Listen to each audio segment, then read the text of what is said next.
ओम शांति।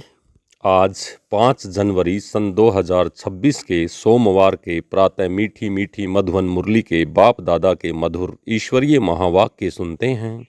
मीठे मीठे प्यारे प्यारे बाप दादा ने कहा, मीठे बच्चे, बाप की श्रीमत से तुम मनुष्य देवता बनते हो। गीता का ज्ञान और राजयोग तुम्हें संपूर्ण पावन बना देता है। मीठे बच्चे, बाप की श्रीमत से तुम मनुष्य देवता बनते हो। गीता का ज्ञान और राजयोग तुम्हें संपूर्ण पावन बना देता है। प्रश्न है, सतयुग में हर चीज अच्छे से अच्छी सतो प्रधान होती है, क्यों? सतयुग में हर चीज अच्छे से अच्छी सतो प्रधान होती है, क्यों? उत्तर, क्योंकि वहाँ मनुष्य सतो प्रधान हैं। जब मनुष्य अच्छे हैं तो सामग्री भी अच्छी है, और जब मनुष्य बुरे हैं तो सामग्री भी नुकसान कारक है। सतो प्रधान सृष्टि में कोई भी वस्तु अप्राप्त नहीं, कुछ भी कहीं से मंगाना नहीं पड़ता। ओम शांति। बाबा इस शरीर द्वारा समझाते हैं, इसको जीव कहा जाता है। इसमें आत्मा भी है और तुम बच्चे जानते हो परम पिता परमात्मा भी इसमें है। यह तो पहले पहले पक्का होना चाहिए, इसलिए इनको दादा भी कहते हैं। यह तो बच्चों को निश्चय है, इस निश्चय में ही रमण करना है। बरोबर बाबा ने जिसमें प्रधारमणि की है वह अवतार लिया है, उनके लिए बाप खुद कहते हैं, मैं इनके बहुत जन्मों के अंत के भी अंत में आता हूँ। बच्चों को समझाया गया है, यह है सर्वशास्त्र शिरोमणि गीता का ज्ञान। श्रीमत अर्थात श्रेष्ठ श्रेष्ठ मत। श्रेष्ठ श्रेष्ठ मत है ऊंचे से ऊंचे भगवान की, जिसकी श्रीमत से तुम मनुष्य देवता बनते हो। तुम भ्रष्ट मनुष्य से श्रेष्ठ देवता बनते हो। तुम आते ही हो, इसलिए बाप भी खुद कहते हैं, मैं आता हूँ तुमको श्रेष्ठाचारी निर्विकारी मत वाले देवी देवता बनाने। मनुष्य देवता बनने का अर्थ भी समझना है। विकारी मनुष्य से निर्विकारी देवता बनाने आते हैं। सतयुग में हैं सब मनुष्य रहते हैं, परंतु देवताई गुण वाले रहते हैं। अभी कलयुग में हैं आसुरी गुणों वाले मनुष्य। है सारी मनुष्य सृष्टि, परंतु वो है ईश्वरीय बुद्धि, ये है आसुरी बुद्धि। वहाँ ज्ञान, यहाँ भक्ति। ज्ञान और भक्ति अलग अलग है ना। भक्ति की पुस्तक कितनी और ज्ञान की पुस्तक कितनी। ज्ञान का सागर बाप है, उनका पुस्तक भी तो एक ही होना चाहिए। जो भी धर्म स्थापक धर्म की स्थापना करते हैं, उनका पुस्तक एक ही होना चाहिए। उनको रिलीजियस बुक कहा जाता है। पहला रिलीजियस बुक है गीता, श्रीमद् भगवत गीता। यह भी बच्चे जानते हैं, पहला आदि सनातन देवी देवता धर्म है, ना कि हिंदू धर्म। मनुष्य समझते हैं गीता से हिंदू धर्म स्थापन हुआ, और गीता गाई है श्री कृष्ण ने। कोई से पूछो तो कहेंगे परंपरा से यह श्री कृष्ण ने गाई है, कोई शास्त्र में शिव भगवानोवाच है नहीं। श्रीमत श्री कृष्ण भगवानोवाच लिख दिया है। जो गीता पढ़े होंगे उनको सहज समझ में आएगा। अभी तुम समझते हो, इस गीता ज्ञान से मनुष्य देवता बने हैं, जो अभी बाप तुमको दे रहे हैं। राजयोग सिखा रहे हैं, पवित्रता भी सिखा रहे हैं। काम महाशत्रु है, इस द्वारा ही तुमने हार खाई है। अब फिर उन पर जीत पाने से तुम जगत जीत अर्थात विश्व का मालिक बन जाते हो। यह तो बहुत सहज है। बेहद का बाप बैठ इनके द्वारा तुमको पढ़ाते हैं। वह है सभी आत्माओं का बाप। यह फिर है बेहद का बाप मनुष्यों का। नाम ही है प्रजापिता ब्रह्मा। तुम कोई से भी पूछेंगे ब्रह्मा के बाप का नाम बताओ तो मुझ पड़ेंगे। ब्रह्मा विष्णु शंकर हैं क्रिएशन, इन तीनों को कोई तो बाप होगा ना। तुम दिखाते हो इन तीनों का बाप है निराकार शिव। ब्रह्मा विष्णु शंकर को सूक्ष्म वतन के देवताएं दिखाते हैं, उनके ऊपर है शिव। बच्चे जानते हैं शिव बाबा के बच्चे जो भी आत्माएं हैं, उनको अपना शरीर तो होगा ना। वह तो सदैव निराकार परम पिता परमात्मा है, जिसको अपना शरीर नहीं। बच्चों को मालूम हुआ है निराकार परम पिता परमात्मा के हम बच्चे हैं। आत्मा शरीर द्वारा बोलती है, परम पिता परमात्मा भी इनके शरीर द्वारा बोलते हैं। कितनी सहज बातें हैं। इसको कहा जाता है अलफ व बे। पढ़ाते कौन है? गीता का ज्ञान किसने सुनाया? निराकार बाप ने। उन पर कोई ताज आदि है नहीं। वह ज्ञान का सागर है, बीज रूप है, चैतन्य है। तुम भी चैतन्य आत्माएं हो ना। सभी झाड़ों के आदि मध्य अंत का तुम जानते हो। बल माली नहीं हो, परंतु समझ सकते हो ना कि कैसे बीज डालते हैं, उससे झाड़ कैसे निकलता है। वह तो है जड़ झाड़, यह है चैतन्य। तुम्हारी आत्मा में ज्ञान है और कोई की आत्मा में ज्ञान होता नहीं है। बाप चैतन्य मनुष्य सृष्टि का बीज रूप है, तो झाड़ भी मनुष्यों का ही होगा। ये है चैतन्य क्रिएशन। बीज और क्रिएशन में फ़र्क होता है ना। आम का बीज डालने से आम निकलता है, फिर झाड़ कितना बड़ा होता है। वैसे मनुष्य के बीज से मनुष्य कितने फर्टाइल होते हैं। जड़ बीज में कोई ज्ञान नहीं, यह तो चैतन्य बीज रूप है। उसमें सारे सृष्टि रूपी झाड़ का ज्ञान है कि कैसे उत्पत्ति होती है, पालना, फिर विनाश होता है। यह बहुत बड़ा झाड़ खलास हो, फिर दूसरा नया झाड़ कैसे खड़ा होता है। ये है गुप्त बातें। तुमको ज्ञान भी गुप्त मिलता है, बाप भी गुप्त आए हैं। तुम जानते हो यह कलम लग रहा है, अभी तो सब पतित बन गए हैं। अच्छा, बीज से पहले पहले पहले नंबर में जो पता निकला है वह कौन था? सतयुग का पहला पत्ता अर्थात श्री कृष्ण को ही कहेंगे, लक्ष्मी नारायण को नहीं। नया पत्ता छोटा होता है, पीछे बड़ा होता है, तो इस बीज को कितनी महिमा है। यह तो चैतन्य है ना। फिर पत्ते भी निकलते हैं, उन्हों की महिमा तो होती है। अभी तुम देवी देवता बन रहे हो, दैवी गुण धारण कर रहे हो। मूल बात यह है कि हमको देवताई गुण धारण करने हैं, इन जैसा बनना है। चित्र भी है, यह चित्र न होते तो बुद्धि में ज्ञान ही नहीं आता। यह चित्र बहुत काम में आते हैं। भक्ति मार्ग में इन चित्रों की भी पूजा होती है, और ज्ञान मार्ग में इन चित्रों से तुमको ज्ञान मिलता है कि ऐसा बनना है। भक्ति मार्ग में ऐसे नहीं समझते हैं कि हमको ऐसा बनना है। भक्ति मार्ग में मंदिर कितने बनते हैं? सबसे जास्ती मंदिर किसके होंगे? जरूर शिव बाबा के होंगे, जो बीज रूप है। फिर उसके बाद पहली क्रिएशन के मंदिर होंगे। पहली क्रिएशन यह लक्ष्मी नारायण हैं। शिव के बाद इनकी पूजा सबसे जास्ती होती है। माताएं तो ज्ञान देती हैं, उनकी पूजा नहीं होती, वह तो पढ़ाती हैं ना। बाप तुमको पढ़ाते हैं, तुम किसकी पूजा नहीं करते हो? पढ़ाने वाले को अभी पूजा नहीं कर सकते। तुम जब पढ़ कर फिर अनपढ़ बनेंगे ना, तब फिर पूजा होगी। तुम सो देवी देवता बनते हो, तुम ही जानते हो। जो हमको ऐसा बनाते हैं उनकी पूजा होगी, फिर हमारी पूजा होगी नंबरवार। फिर गिरते गिरते 5 तत्वों की भी पूजा करने लग पड़ते हैं। शरीर 5 तत्वों का है ना, 5 तत्वों की पूजा करो या शरीर की करो, एक ही हो जाती है। यह तो ज्ञान बुद्धि में है ना। यह लक्ष्मी नारायण सारे विश्व के मालिक थे। इन देवी देवताओं का राज्य नई सृष्टि पर था, परंतु वह कब था यह नहीं जानते। लाखों वर्ष कह देते हैं। अब लाखों वर्ष की तो बात कभी किसी की बुद्धि में बैठ न सके। अभी तुमको स्मृति है, हम आज से 5000 वर्ष पहले आदि सनातन देवी देवता धर्म के थे। देवी देवता धर्म वाले फिर और धर्मों में कन्वर्ट हुए।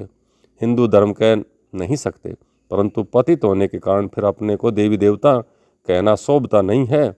तो अपवित्र को देवी देवता कह न सकें, तो मनुष्य पवित्र देवियों की पूजा करते हैं, तो जरूर खुद अपवित्र हैं, इसलिए पवित्र के आगे माथा झुकाना पड़ता है। भारत में खास कन्याओं को नमन करते हैं, कुमारों को नमन नहीं करते हैं। फीमेल को नमन करते हैं, मेल को नमन क्यों नहीं करते हैं? क्योंकि इस समय ज्ञान भी पहले माताओं को ही मिलता है। बाप इसमें प्रवेश करते हैं, यह भी समझते हैं बरोबर यह ज्ञान की बड़ी नदी है। ज्ञान नदी भी है, फिर पुरुष भी है। यह है सबसे बड़ी नदी ब्रह्मपुत्र नदी, सबसे बड़ी, जो कलकत्ता की तरफ सागर में जाकर के मिलती है। मेला भी वहाँ लगता है, परंतु उनको यह पता नहीं है कि यह आत्मा और परमात्मा का मेला है। वह तो पानी की नदी है, जिस पर नाम ब्रह्मपुत्र रखा है। उन्होंने तो ब्रह्म ईश्वर को समझ लिया है, इसलिए ब्रह्मपुत्रा को बहुत पावन समझते हैं। बड़ी नदी है तो पवित्र भी वह होगी। पतित पावन वास्तव में गंगा को नहीं, ब्रह्मपुत्रा को कहा जाए। मेला भी इनका ही लगता है। यह भी सागर और ब्रह्मा नदी का मेला है ना। ब्रह्मा द्वारा एडॉप्शन कैसे होती है, यह गुप्त बातें समझने की हैं, जो प्राय लोप हो जाती हैं। यह तो बिल्कुल सहज बात है ना। भगवानोवाच, मैं तुमको राजयोग सिखलाता हूँ, फिर यह दुनिया ही खलास हो जाएगी, शास्त्र आदि कुछ भी नहीं रहेंगे। फिर भक्ति मार्ग में यह शास्त्र होते हैं, ज्ञान मार्ग में शास्त्र होते नहीं। मनुष्य समझते हैं यह शास्त्र परंपरा से चले आते हैं, ज्ञान तो कुछ है नहीं। कल्प की आयु लाखों वर्ष कह दी है, इसलिए परंपरा कह देते हैं। इनको कहा जाता है अज्ञान अंधियारा। अभी तुम बच्चों को यह बेहद की पढ़ाई मिलती है, जिससे तुम आदि मध्य अंत का राज समझा सकते हो। तुमको इन देवी देवताओं की हिस्ट्री और ज्योग्राफी का पूरा पता है। यह पवित्र प्रवृत्ति मार्ग वाले पूज्य थे, अभी पुजारी पतित बने हैं। सतयुग में है पवित्र प्रवृत्ति मार्ग, वहाँ कलयुग में अपवित्र प्रवृत्ति मार्ग है कलयुग में। फिर बाद में निर्वर्ती मार्ग होता है, वह भी ड्रामा में है। उसको संन्यास धर्म कहा जाता है। घर बार का संन्यास कर जंगल में चले जाते हैं, वह हद का संन्यास। रहते तो इसी पुरानी दुनिया में ही हैं। अभी तुम समझते हो हम संगम युग पर हैं, फिर नई दुनिया में जाएंगे। तुमको तिथि तारीख सेकंड सहित सब कुछ मालूम है। वह लोग तो कल्प की आयु ही लाखों वर्ष कह देते हैं। इनका पूरा हिसाब निकाल सकते हो। लाखों वर्ष की तो बात कोई याद भी न कर सके। अभी तुम समझते हो बाप क्या है, कैसे आते हैं, क्या कर्तव्य करते हैं। तुम सब के ऑक्यूपेशन को, जन्म पत्री को जानते हो। बाकी झाड़ के पत्ते तो ढेर होते हैं, वह गिनती थोड़े कर सकते हैं। इस वेद के सृष्टि रूपी झाड़ के कितने पत्ते हैं। अब 5000 साल में इतने करोड़ हैं, तो लाखों वर्ष में कितने अनगिनत मनुष्य हो जाएं। भक्ति मार्ग में दिखाते हैं, लिखा हुआ है सतयुग इतने वर्ष का है, त्रेता इतने वर्ष का है, द्वापर इतने वर्ष का है। तो बाप बैठ तुम बच्चों को यह सब राज समझाते हैं। आम का बीज देखने से आम का झाड़ सामने आएगा ना। अभी मनुष्य सृष्टि का बीज रूप तुम्हारे सामने है। तुमको बैठकर झाड़ का राज समझाते हैं, क्योंकि चैतन्य है। बताते हैं हमारा यह उल्टा झाड़ है।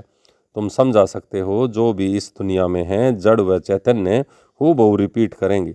अभी कितना बुद्धि को पाते रहते हैं, अभी कितना वृद्धि को पाते रहते हैं। सतयुग में इतना हो नहीं सकते हैं। कहते हैं फलानी चीज़ ऑस्ट्रेलिया से जापान से आई है। सतयुग में ऑस्ट्रेलिया जापान आदि होते नहीं हैं।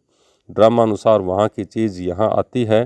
पहले अमेरिका से गेहूँ आदि आते थे, सतयुग में कहाँ से आएंगे, कि और कहीं से आएंगे थोड़ी। वहाँ तो है ही एक ही धर्म, एक ही देश, सब चीज़ें भरपूर रहती हैं। यहाँ धर्म वृद्धि को पाते रहते हैं, तो उनके साथ सब चीज़ें कम होती जाती हैं। सतयुग में वहाँ से मंगाते नहीं हैं। अभी तो देखो कहाँ कहाँ से मंगाते हैं। मनुष्य पीछे वृद्धि को पाते गए हैं। सतयुग में तो अप्राप्त कोई वस्तु नहीं होती है। वहाँ की हर चीज़ सतो प्रधान बहुत अच्छी होती है। मनुष्य ही सतो प्रधान है। मनुष्य अच्छे हैं तो सामग्री भी अच्छी है, मनुष्य बुरे हैं तो सामग्री भी नुकसानकारक है।